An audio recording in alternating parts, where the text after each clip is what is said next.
সূরা নাবা মক্কায় অবতীর্ণ। এই সূরায় 40টি আয়াত আছে এবং 2টি রুকু আছে। বিসমিল্লাহির রহমানির রহিম। আম্মা ইয়াতাসাআলুন। আম্মা অর্থ কোন বিষয়ে। এখানে মিম যে হরফটা আছে এই হরফটা প্রশ্নের জন্য আসে। কোন বিষয়ে? ইয়াতাসাআলুন, তারা পরস্পরকে জিজ্ঞেস করছে। তারা কোন বিষয়ে পরস্পরকে জিজ্ঞেস করে বা জিজ্ঞেস করছে? আনিন নাবাইল আজিম। নাবাউন অর্থ সংবাদ। আল্লাহ রাসূল সাল্লাল্লাহু আলাইহি সাল্লাম মক্কার কুরাইশদেরকে পুনরুত্থান, কিয়ামত, হিসাব নিকাশের যে সংবাদটা দিয়েছিলেন, ভবিষ্যতের সংবাদ, পরকালীন জীবনের সংবাদ, এবং অবশ্যই এই সংবাদটা আল আজিম, একটা মহা গুরুত্বপূর্ণ বিষয়। কারণ কিয়ামত, হিসাব নিকাশ, পুনরুত্থান, এই বিষয়গুলোর উপর ভিত্তি করেই এই পরিণতিগুলো সামনে আসবে, সম্ভাব্য, সুনিশ্চিত এই পরিণতিগুলো সামনে আসবে। সেই পরিণতির ফলাফলের উপর নির্ভর করেই, সেটার বাস্তবতার উপর নির্ভর করে মানুষের দুনিয়ার সমস্ত কর্মকাণ্ড নিয়ন্ত্রিত হবে। হয়তো কর্মকাণ্ডগুলো শরিয়ার অধীনে হবে, অথবা স্বাধীনভাবে হবে, ফ্রিডম অফ চয়েসের ভিত্তিতে হবে, অথবা আল্লাহ সুবহানাহু ওয়া তাআলার আনুগত্যের উপর ভিত্তি করে হবে। এই দুটো সম্পূর্ণ পৃথক পৃথক জিনিস, যার যেই বিষয়গুলো সিদ্ধান্ত নির্ভর করে এই পরকালীন হাসর, পুনরুত্থান, এই বিষয়গুলো সত্য নাকি অবাস্তব, কল্পনা প্রসূত, সেই বিশ্বাসের উপর। এজন্যই এই কিয়ামতের এবং পুনরুত্থান সংক্রান্ত যে আলোচনা, রাসূল সাল্লাল্লাহু আলাইহি ওয়াসাল্লামের যে আহ্বান, সতর্কবার্তা, এটাকে বলা হচ্ছে আন নাবাউল আজিম, মহাসংবাদ। তো তারা পরস্পরকে জিজ্ঞেস করে, পরস্পরের সাথে আলোচনা করছে সেই মহাসংবাদের বিষয়ে। আল্লাযী, যে সংবাদটার প্রসঙ্গে, যে সংবাদের বিষয়ে বা যে বিষয়বস্তুর বাস্তবতার সম্পর্কে, হুম, তারা ফিহি মুখতালিফুন, তাদের মধ্যে মতানৈক্য আছে।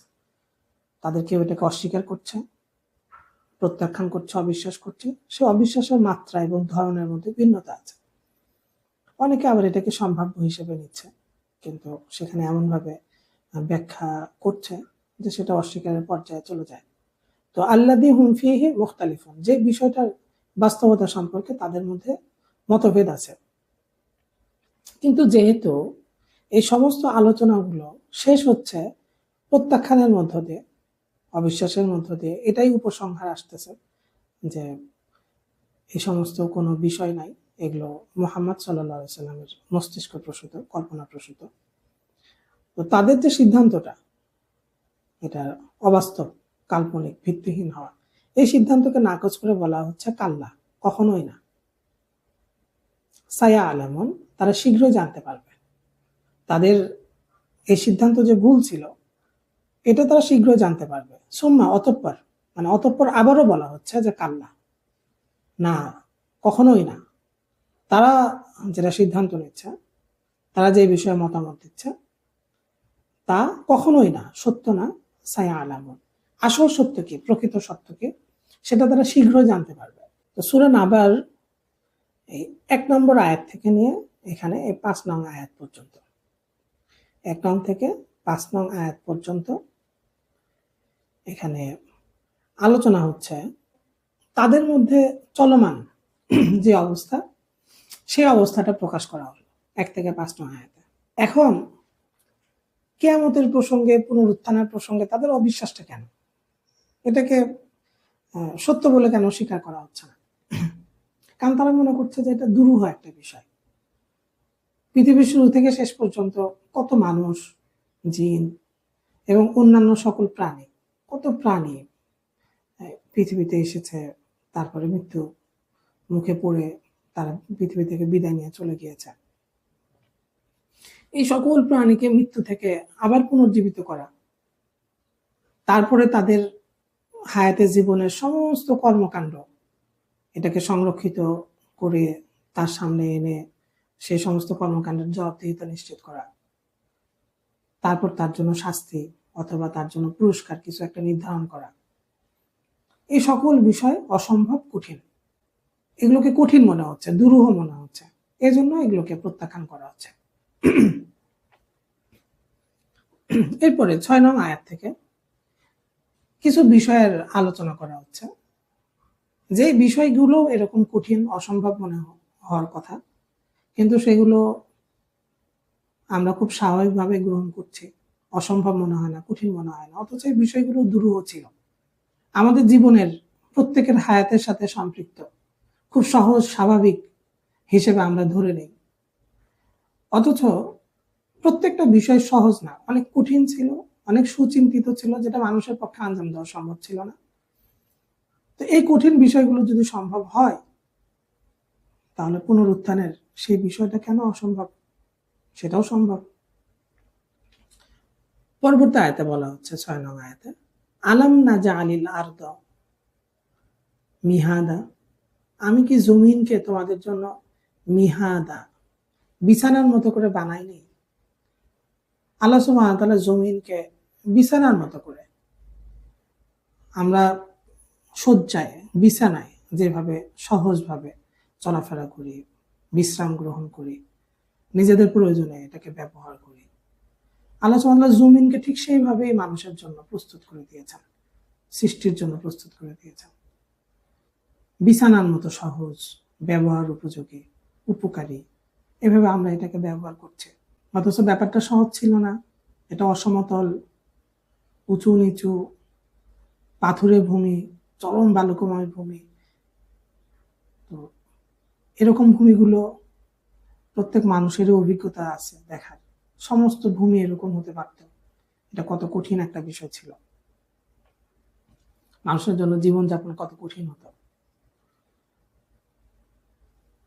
ওয়াল জিবালা আওতাদা, এবং পাহাড় সমূহকে আল্লাহ সুবহানাহু ওয়া তাআলা আওতাদ অর্থ কিলক, পেরেক, পেরেকের মতো করে স্থাপন করে দিয়েছেন, জমিনকে তিনি স্থিত করে দিয়েছেন, পাহাড় সমূহ পেরেকের মতো, কিলকের মতো কাজ করছে জমিনের জন্য।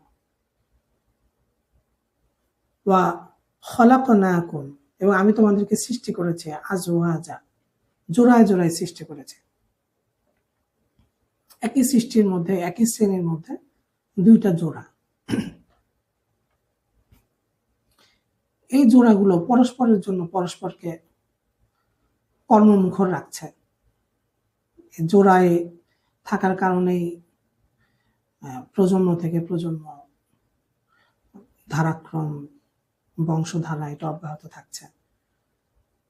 এই জোড়ায় সৃষ্টি করার কারণেই মানুষের মধ্যে কর্মপ্রেরণা তৈরি হচ্ছে, দায়িত্ব আসতেছে, সচল থাকার, পরিশ্রমী হওয়ার, প্রত্যেককেই নিজ নিজ দায়িত্ব পালন করার। জোড়া না থাকলে হয়তো সৃষ্টির কোনো একটা অংশ অলস হয়ে, কর্মহীন হয়ে বসে যেত,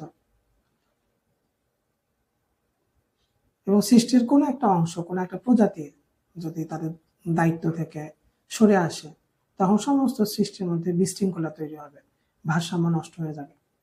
আল্লাহ সুবহানাহু ওয়া তাআলা প্রাকৃতিকভাবেই এই ব্যবস্থাগুলো করেছেন। ওয়াজআলনা নাওমাকুম সুবাতা, এবং আমি বানিয়েছি তোমাদের নিদ্রাকে সুবাতা, তোমাদের বিশ্রাম গ্রহণের জন্য উপকরণ, বিশ্রাম গ্রহণের মাধ্যম, তোমাদের নিদ্রাকে বানিয়েছি। ওয়াজআলনা, এবং আমি বানিয়েছি আল্লাইলা, রাত্রিকে, লিবাসা, পোশাকের মতো করে, আবরণ করে বানিয়েছি রাত্রিকে। ওয়াজআলনা, এবং আমি বানিয়েছি আন-নাহার, দিনকে, মাআশা, জীবিকা আহরণের সময়।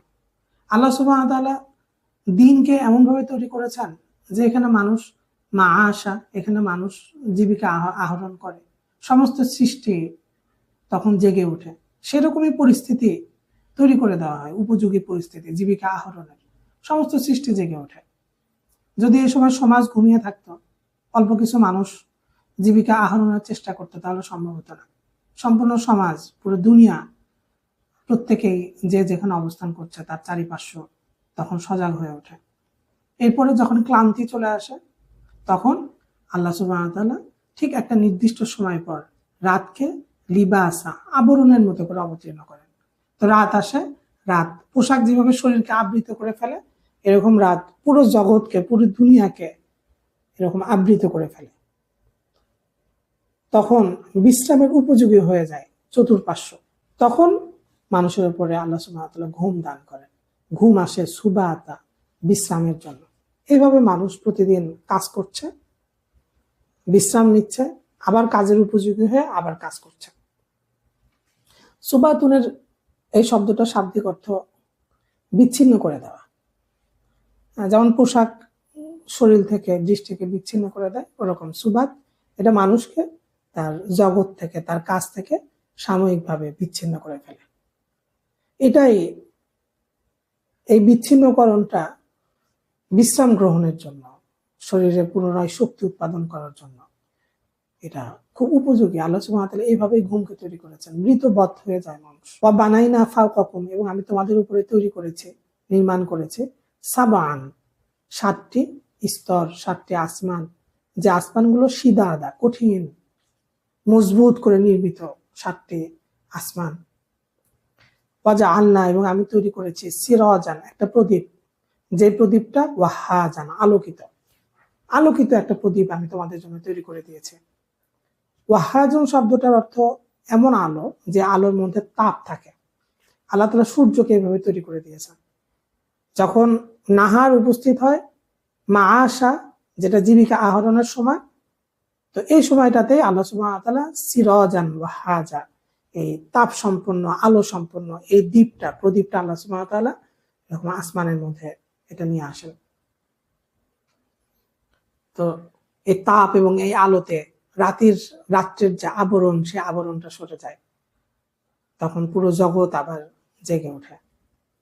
ওয়া আনজালনা, এবং আমি কিভাবে অবতীর্ণ করি, মিনাল মুসিরাতে, মুসিরাত বলা হয় এমন কোন বস্তু যেখান থেকে, যেটা নিংড়ালে, যেখান থেকে পানি বের হয়, যেটা নিংড়ালে যেখান থেকে কিছু বের হয়, সেটা মুসির, অর্থাৎ মেঘ।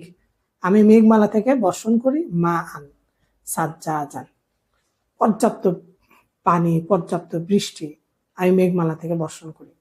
এই পর্যাপ্ত বৃষ্টি, পানি পেয়ে জমিন প্রাণ ফিরে পায়, ফেটে গেছে, অনুর্বর হয়ে গিয়েছে, প্রাণহীন হয়ে গিয়েছে, সেই জমিনে প্রাণ ফিরে আসে। এবং লিনুখরিজা বিহি, আমি এর মাধ্যমে তৈরি করি, হাব্বান ওয়া নাবাতা, উদ্ভিদ, শস্য আমি উৎপন্ন করি, ওয়া জান্নাতিন, এবং এমন বাগান, এমন উদ্যান, আলফাফা, যা ঘন, নিবিড়, সন্নিবেশিত বাগান, উদ্যান আমি তৈরি করি। তো এখানে 6 নং আয়াত থেকে নিয়ে এখানে 16 নং আয়াত পর্যন্ত আল্লাহ সুবহানাহু ওয়া তাআলা মানুষের জন্য বা সমস্ত সৃষ্টির জন্য এমন কিছু উপকরণ, এমন কিছু বস্তু, নিয়ম তৈরি করেছেন, যেগুলো প্রত্যেকটাই সাধারণভাবে চিন্তা করলে অনেক দুরূহ, অনেক কঠিন।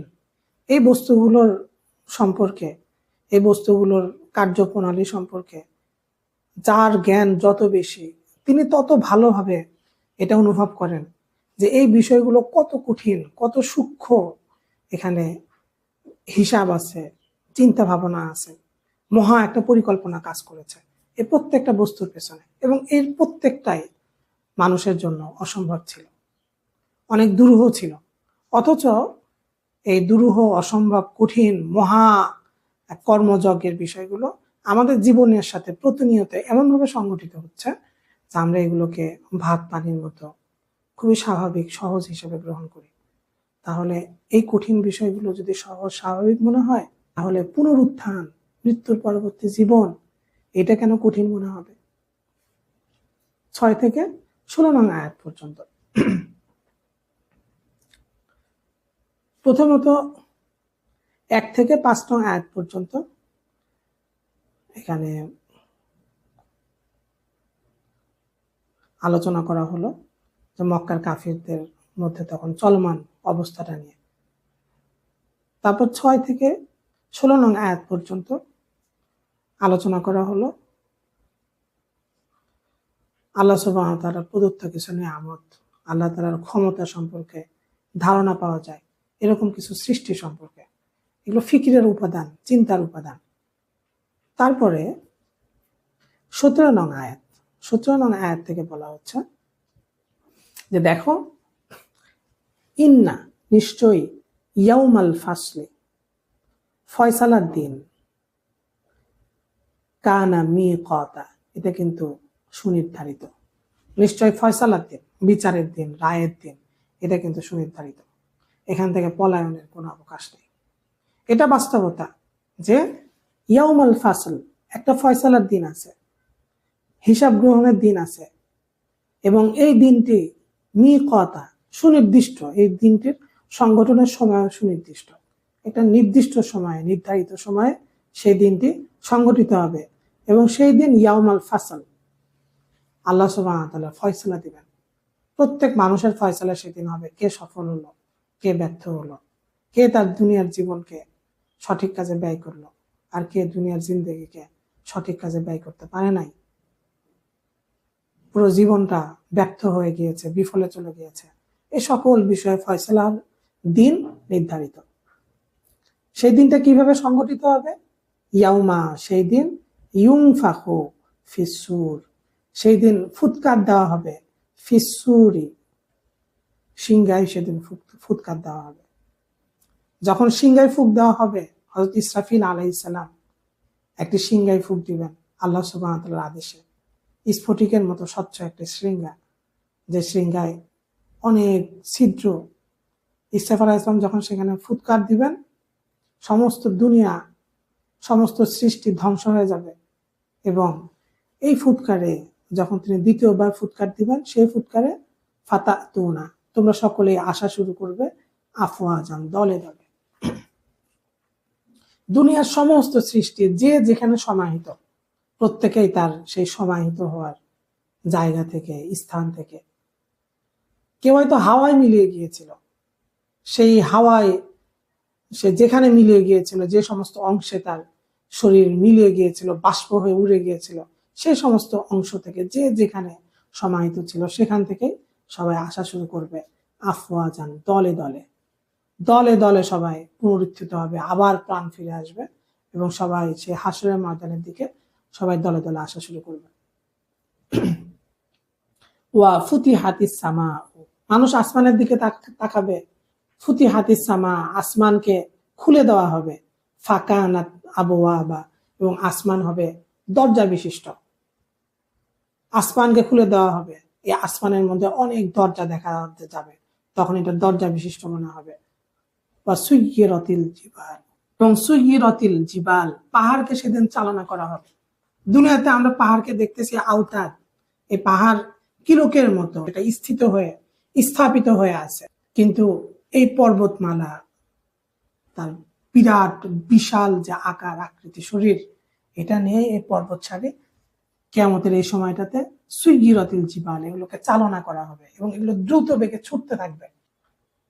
একটা ময়দানে 10,000 মানুষ যদি ছুটতে থাকে, সেখানে অবস্থাটা কি দাঁড়ায়?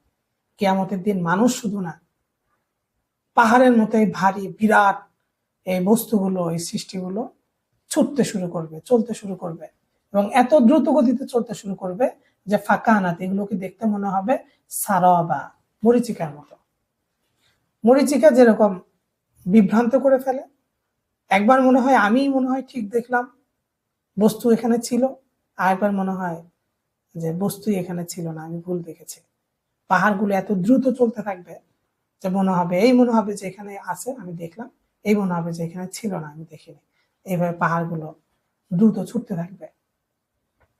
এই সকল বিষয়গুলো ঘটতেছে একটা নির্দিষ্ট পরিণতির দিকে, সুনিশ্চিত একটা অবস্থার দিকে, পুরো সৃষ্টিকে নিয়ে যাওয়ার জন্য, ধাবিত করার জন্য। এই সুনিশ্চিত অবস্থাটা হলো ইন্না জাহান্নামা নিশ্চয় জাহান্নাম, কানাত এটা মিরসদ অর্থ হচ্ছে প্রতীক্ষায় থাকা, ওত পেতে বসে থাকা।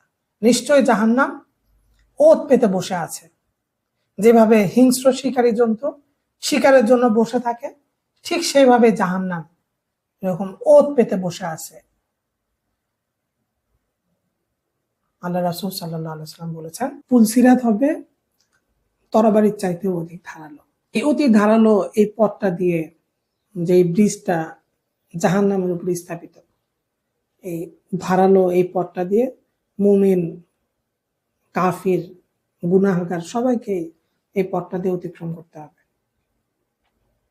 কাফিররা চেষ্টা করবে গোপনে নিজেকে আড়াল করে কোনোভাবে এই পথটা পার হয়ে যাওয়ার জন্য, কিন্তু আযাবের ফেরেশতারা এই পথের উপরে চতুর্দিক থেকে সতর্ক দৃষ্টি দিয়ে রাখবে, যেন কোনো পাপিষ্ঠ, কোনো কাফির এই রাস্তাটা দিয়ে যেন অতিক্রম করতে না পারে।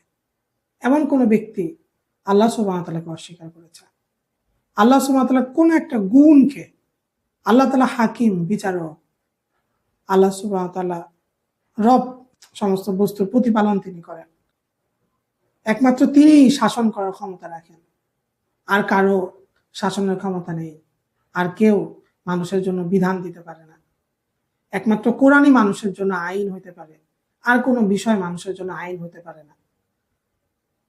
যেই ব্যক্তি এই বিষয়গুলোকে স্বীকার করে নাই, কোন একটা বিষয়কে অস্বীকার করেছে, প্রত্যাখ্যান করেছে, আযাবের ফেরেশতারা চতুর্দিক থেকে সতর্ক দৃষ্টি দিয়ে রাখবে। এরকম কোন ব্যক্তি যখনই এই পুলসিরাত পার হতে থাকবে, তখন এই পুলসিরাতের পার্শ্বগুলোতে বর্ষি থাকবে, সেই বর্ষি দিয়ে আযাবের ফেরেশতারা সেই ব্যক্তিকে বিঁধে ফেলবে এবং বিঁধে তাকে এই পুলসিরাত থেকে নিয়ে জাহান্নামে নিক্ষেপ করতে থাকবে।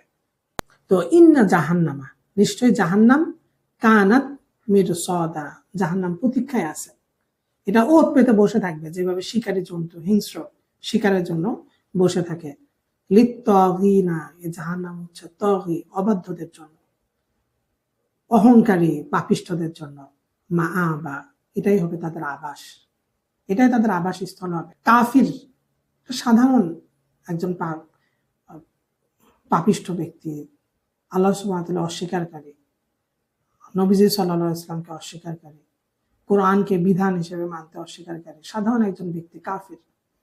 এটা অসচেতন ভাবে হতে পারে, কেউ জন্মসূত্রে রক্তসূত্রেও কাফির হতে পারে, সেই বিষয়গুলো চিন্তাই করে দেখে নাই। কিন্তু তাগীন হচ্ছে এমন একজন ব্যক্তি যে সচেতন ভাবে ইসলামের প্রতি, আল্লাহর দ্বীনের প্রতি বিদ্বেষ লালন করে, সচেতন ভাবেই অবিশ্বাস করে, সচেতন ভাবেই মিথ্যা প্রতিপন্ন করে। এই সমস্ত ব্যক্তি হচ্ছে তাগী, তাদের জন্য এই জাহান্নামই হবে আবাস। লাবিসিনা ফিহা, তারা সেই জাহান্নামে থাকবে, অবস্থান করবে। আহকাবা, যুগ যুগ তারা এখানে অবস্থান করবে। হুকবাতুন, এটা বলা হয় একটা যুগকে, অনির্দিষ্ট একটা দীর্ঘকাল সময়কে বলা হয় হুকবা। একটা হুকবা বলা হয় জাহান্নামের 80 বছর সময়কে বলা হয় একটা হুকবা। দুনিয়ার 1000 বছর সমান সমান পরকালের বা জাহান্নামের একদিন, অর্থাৎ জাহান্নামের একদিন এটা দুনিয়ার 1000 বছরের বরাবর সমান। তো জাহান্নামের 80 বছর সমান সমান একটা হুকবা। সেই হুকবার বহুবচন হচ্ছে আহকাব, অর্থাৎ এখানে যুগ যুগ, চিরকাল তারা সেখানে বসবাস করবে। এরকম একটা বর্ণনা আছে যে জাহান্নামীরা যদি এরকমও শুনতো যে দুনিয়াতে যত নুড়ি পাথর আছে, এই পাথরগুলো সমপরিমাণ বছর বা সময় তারা জাহান্নামে থাকবে, তারপরে আল্লাহ সুবহানাহু ওয়া তাআলা তাদেরকে জাহান্নাম থেকে বের হওয়ার অনুমতি দিবেন। তো এতটুকু একটা সংবাদও জাহান্নামীদের জন্য আনন্দের কারণ হতো, তাদের জন্য একটা স্বস্তির কারণ হতো। কিন্তু তাদেরকে এই সংবাদটুকু দেওয়া হচ্ছে না, তাদেরকে বলা হচ্ছে যে তারা লাবিসিনা, তারা জাহান্নামে অবস্থান করবে। আহকাবা, যুগ যুগ, অর্থাৎ চিরকাল জাহান্নামে অবস্থান করবে। ঠিক এর বিপরীতে জান্নাতীদেরকে যদি এরকম কোনো সংবাদ দেওয়া হতো যে দুনিয়াতে যত নুড়ি পাথর আছে, এই পাথরগুলোর সংখ্যা সমপরিমাণ বছর বা সময় তারা জান্নাতে অবস্থান করবে, তারপরে আল্লাহ সুবহানাহু ওয়া তাআলা তাদেরকে জান্নাত থেকে বের করে নেবেন। তো এতটুকু সংবাদও জান্নাতীদের জন্য, জান্নাতীদের প্রশান্তি নষ্ট করার জন্য যথেষ্ট ছিল। আল্লাহ সুবহানাহু ওয়া তাআলা জান্নাতীদেরকেও চিরকাল রাখবেন। লা ইয়াযুকুনা, তারা এই জাহান্নামে আস্বাদন করবে না। ফিহা বারদান, ঠান্ডা শীতল কোনো বস্তু তারা এখানে আস্বাদন করতে পারবে না। ওয়ালা শারাবা, কোনো পানীয় তারা এখানে আস্বাদন করতে পারবে না। শীতল কোনো বস্তুর জন্য, ঠান্ডা কোনো পানীয়ের জন্য, তরল কিছুর জন্য একটা হাহাকার তৈরি হবে জাহান্নামে। মনে হবে যে কমপক্ষে তরল কিছু যদি পাওয়া যায়, শারাব, কোনো একটা পানীয় কিছু যদি পাওয়া যায়, তো এটাও তাদের জন্য, তারা তাদের গলায় যে পাহাড় মনে হবে যে বিধে আছে, এটাকে তারা একটু সরিয়ে দিতে পারতো, গলা থেকে নামিয়ে দিতে পারতো। কিন্তু তাদের জন্য এই ব্যবস্থা থাকবে না। তাদের জন্য ব্যবস্থা থাকবে হামিমান ওয়া গসাক। জাহান্নামের জন্য থাকবে শুধুমাত্র হামিম, উত্তপ্ত গরম পানি। এটা এমন গরম, এমন উত্তপ্ত হবে যে এই পানীয় যখন কাছে আনা হবে মুখের কাছে, সঙ্গে সঙ্গে মুখের মাথার সমস্ত চামড়া খসে পড়বে সঙ্গে সঙ্গে।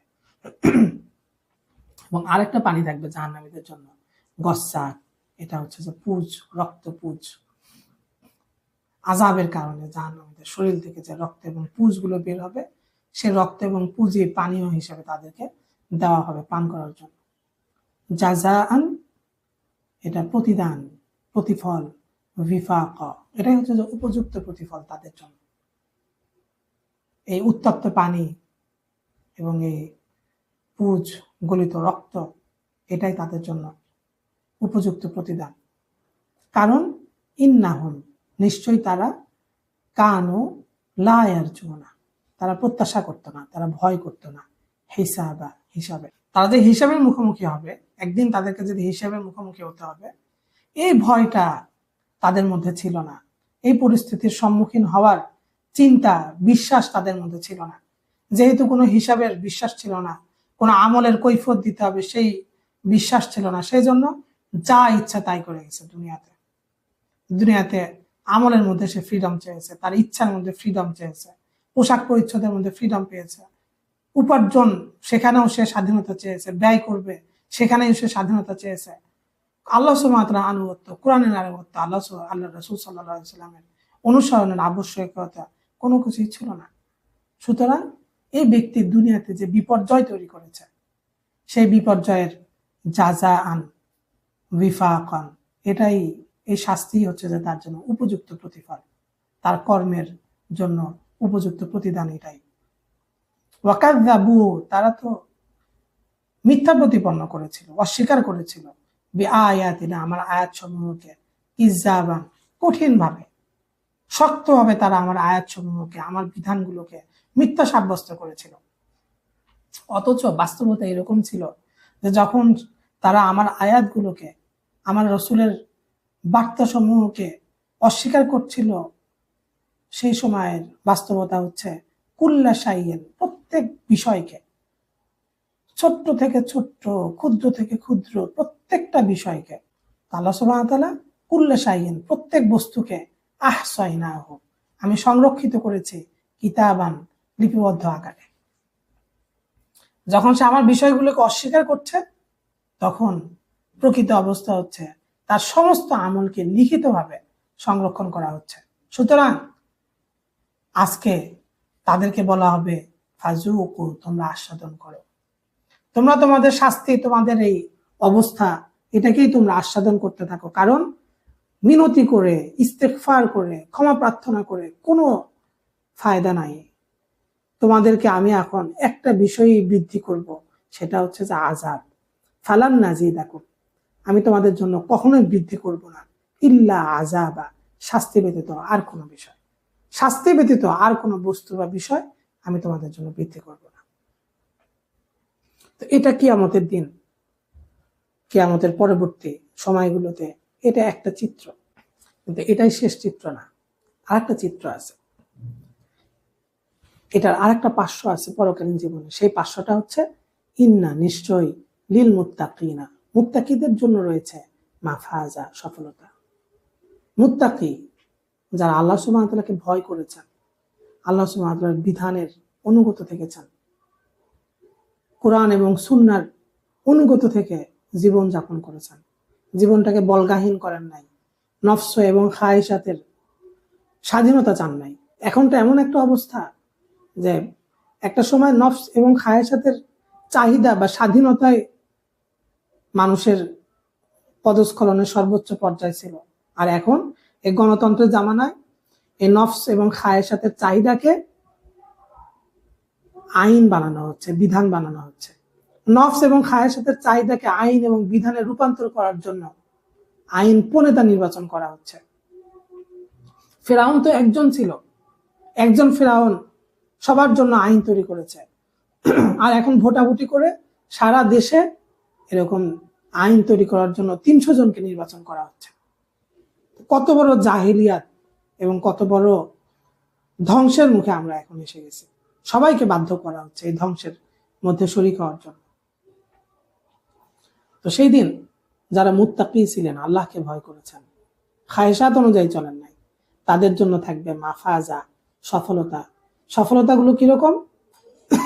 একদিকে জাহান্নামে একটু পানীয়ের জন্য, একটু ঠান্ডা কিছুর জন্য হাহাকার চলছে, অনন্য পায় হয়ে সেখানে জাহান্নামীরা, যেহেতু তার তরল কিছু দরকার, হামিম উত্তপ্ত পানি এবং গসাক রক্ত পুষ পান করছে।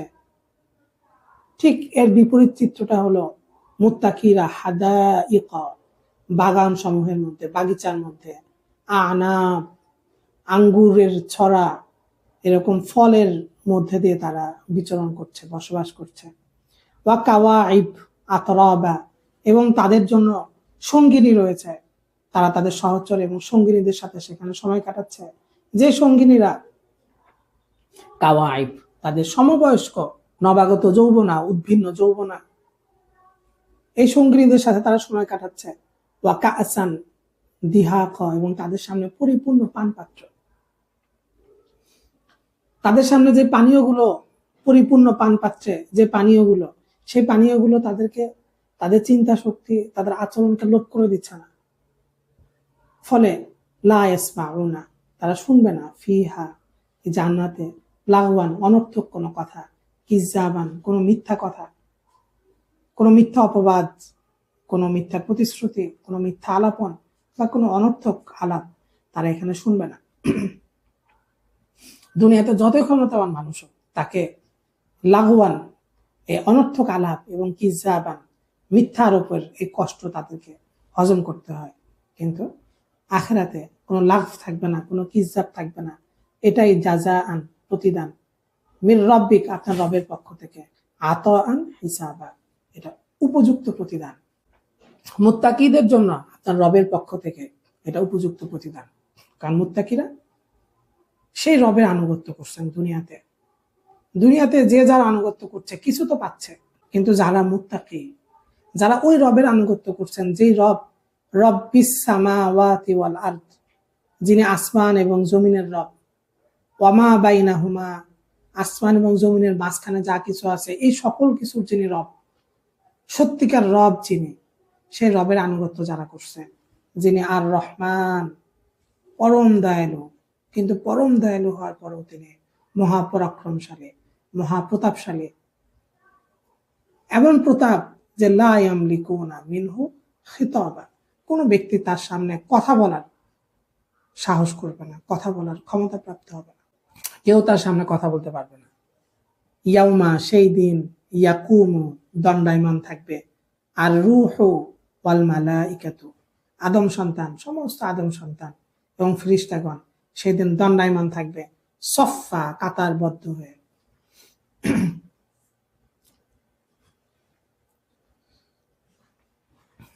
সেদিন সমস্ত আদম সন্তান এবং মালাইকা রবের সামনে কাতারবদ্ধ হয়ে সবাই দণ্ডায়মান থাকবে। লা ইয়াতাকাল্লামুনা, কিন্তু কেউ কথা বলবে না।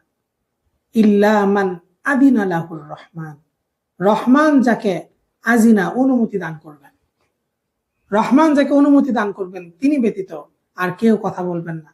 এবং যাকে অনুমতি দেওয়া হয়েছে তিনি কোনো লাভ, কোনো কিজাব, অযথোচিত কিছু বলবেন না। ওয়াকালা সাওয়াবা, তিনিও সঠিক কথা বলবেন, যথোচিত কথা বলবেন, যথার্থ কথা বলবেন। যালিকা আল ইয়াউমুল হক, এই দিনটি কিন্তু সত্য, এই দিনটি কিন্তু অবধারিত, মহাসত্য। এই দিনের সংগঠনও সত্য এবং সবাইকে এই দিনের মুখোমুখি হতে হবে, এটাও সত্য। কেউ এই দিনটাকে এড়িয়ে যেতে পারবে না, এই দিনটাকে স্কিপ করে কেউ বেঁচে যেতে পারবে না।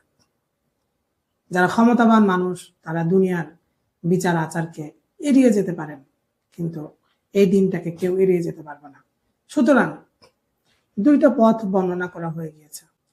হয়তো এই দুনিয়াতে ফ্রিডমের উপরে, বলগাহীন নফসের খায়েশাতের উপর জীবনযাপন করা হবে, তখন ইন্না জাহান্নামা কানাত মিরসাদা লিত্তাগিনা মাআবা, তখন এই জাহান্নাম তাদের জন্য প্রতীক্ষায় থাকবে, যে জাহান্নাম তগীন, এই অবাধ্যদের জন্য যে জাহান্নাম হবে মাআবা, আবাসস্থল।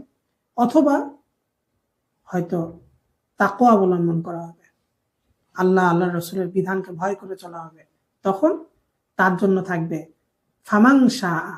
অতএব যে ব্যক্তি চায়, যে ব্যক্তি ইচ্ছা করে, সে সিদ্ধান্ত নিতে পারে যে ইত্তাখাযা, তিনি গ্রহণ করবেন, ইলা রব্বিহি, তার রবের নিকটে, মাআবা, তার আশ্রয়। এটা আরেকটা পথ।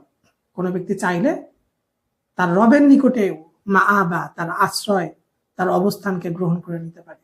অথবা কেউ চাইলে এই দুনিয়ার জীবনে তিনি আরাম আয়েশ করতে পারেন, কিন্তু তার জন্য জাহান্নাম থাকবে তার শেষ আবাসস্থল। সাবধান, ইন্না, নিশ্চয়, আনজারনাকুম, আমি তোমাদেরকে সতর্ক করছি, আযাবান করিবা, অত্যাসন্ন আযাবের ব্যাপারে, অত্যাসন্ন পরিণতির ব্যাপারে আমি তোমাদেরকে সতর্ক করছি। হাদিসে বর্ণিত হয়েছে যে এই উম্মতের সময়টা হচ্ছে আসর থেকে মাগরিব পর্যন্ত, যে সংক্ষিপ্ত সময়কাল, এরকম সংক্ষিপ্ত এই উম্মতের হায়াত, খুবই সংক্ষিপ্ত সময়ের জন্য এই উম্মত আসছে।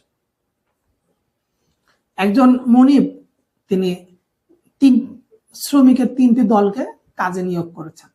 একটি দলকে তিনি নিয়োগ করেছেন সকাল থেকে জোহর পর্যন্ত কাজের জন্য। এই দলটার উদাহরণ ইহুদিদের মতো। আরেকটা দলকে তিনি নিয়োগ করেছেন জোহর থেকে আসর পর্যন্ত কাজের জন্য, সেই দলটার উদাহরণ খ্রিস্টানদের মতো। আর আরেকটা দলকে তিনি নিয়োগ করেছেন আসর থেকে মাগরিবের এই সংক্ষিপ্ত সময়ের জন্য, এই দলটার উদাহরণ উম্মতে মুহাম্মাদী সাল্লাল্লাহু আলাইহি ওয়াসাল্লামের। তো এই সংক্ষিপ্ত সময় কাজ করেই উম্মতে মুহাম্মাদীকে আল্লাহ সুবহানাহু ওয়া তাআলা অনেক বেশি প্রতিদান দিবেন, অনেক বেশি পুরস্কার দান করবেন। তো ইহুদি এবং খ্রিস্টান তারা রবের নিকটে তারা বলল, উত্থাপন করলো যে খুব সংক্ষিপ্ত সময় কাজ করেই তারা অনেক বেশি প্রতিদান পেয়ে গেল। আল্লাহ সুবহানাহু ওয়া তাআলা তাদেরকে জিজ্ঞেস করবেন, আমি কি তোমাদের প্রতি জুলুম করেছি? তারা বলবে, না, আমাদের প্রতি জুলুম করেনি। আল্লাহ সুবহানাহু ওয়া তাআলা বলবেন, এটা আমার অনুগ্রহ, আমি যাকে ইচ্ছা তাকে অনুগ্রহ করতে পারি। তো উম্মতে মুহাম্মাদের জন্য আল্লাহ সুবহানাহু ওয়া তাআলা এটা অনুগ্রহ, তারা খুব সংক্ষিপ্ত সময়ের জন্য আসছেন। এই জন্য ইন্না আনজারনাকুম, তোমরা খুব সংক্ষিপ্ত সময় দুনিয়াতে আছো, আমি তোমাদেরকে সতর্ক করছি, আযাবান করিবা, অত্যাসন্ন আযাবের, নিকটবর্তী আযাবের। কার কখন হায়াতে জিন্দেগি শেষ হয়ে যাবে আমরা কেউ আগে থেকে সেই সংবাদ জানি না, সে সম্পর্কে আমাদের অবহিতি নাই।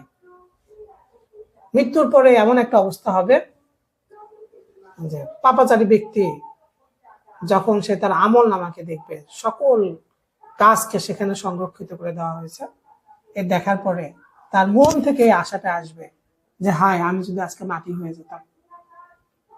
চতুষ্পদ জন্তু জানোয়ার তাদেরকেও তো পুনরুত্থিত করা হয়েছিল, তাদের হিসাব হয়েছে, শাস্তি হয়েছে, এরপর তারা সবাই মাটি হয়ে গিয়েছে। এইভাবে যদি আমারও হিসাব হতো, শাস্তি হতো, আমি মাটি হয়ে যেতাম। কিন্তু মানুষ এবং জিন একবার যে অস্তিত্বে আসছে তার আর ধ্বংস নাই, পুনরুত্থিত হবে, সে বিচার হবে, এরপর হয়তো জান্নাত অথবা জাহান্নাম, চিরকালীন এইভাবে থেকে যেতে হবে, আর কোনো ধ্বংস নাই। তো ইয়াউমা, সেই দিন, ইয়ানজুরুল মারউ, মানুষ দেখবে, মা কদ্দামাত ইয়াদাহু, তার আমল নামাকে। সেই দিন যখন মানুষ তার আমল নামাকে দেখবে, তখন মুত্তাকিরা তো উৎফুল্ল, আনন্দিত, আল্লাহ শুকরিয়ায় বিনয় বনত, সেজদা বনত, কিন্তু কাফিররা ওয়ায়াকুলুল কাফির, কাফির আফসোস করে বলবে, ইয়া লাইতানি, হায় আমার জন্য আফসোস, কুনতু, আমি যদি হইতাম তুরাবা, মাটি, হায় আমার জন্য আফসোস, আমি যদি মাটি হইতাম। আল্লাহ সুবহানাহু ওয়া তাআলা আমাদের সবাইকে এরকম পরিণতি থেকে হেফাজত করুন। গণতন্ত্র আর বিভিন্ন মতবাদের মধ্যে দিয়ে যেভাবে শিরক এবং জাহেলিয়াত আমাদেরকে পরিবেষ্টন করে ফেলেছে, যে অন্যান্য নেক আমলের সাথে সাথে শিরক বিদ্যমান থেকে যাচ্ছে। ফলে শিরক আমাদের সমস্ত আমলকে বিনষ্ট করে দিবে, মূল্যহীন করে দিবে। আল্লাহ সুবহানাহু ওয়া তাআলা আমাদেরকে শিরক থেকে হেফাজত করুন।